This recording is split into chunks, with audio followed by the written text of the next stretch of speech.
The Doctors Without Borders hospital in Kunduz is still closed after U.S. forces bombed it on Saturday.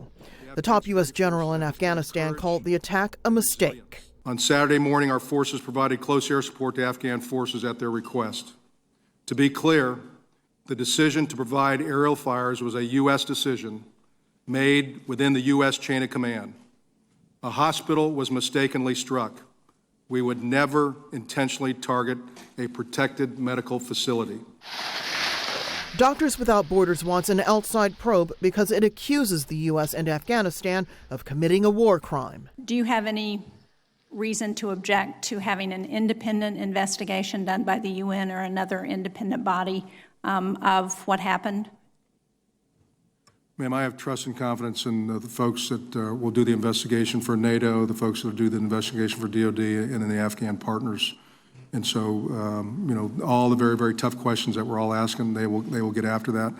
The hospital bombing has reignited questions about the Afghan forces' readiness when U.S. troops leave. As we continue to pull out, the Taliban are going to increasingly undertake higher level of attack and battle tempo against Afghan forces to probe for weakness.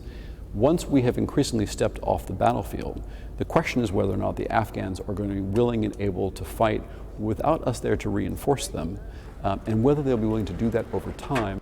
The first reports on the Kunduz hospital bombing should be completed by the beginning of November, but they won't answer the larger question of whether the U.S. should grow more involved, not less, in Afghanistan's efforts to defend itself. Rosiland, Al Jazeera, Washington.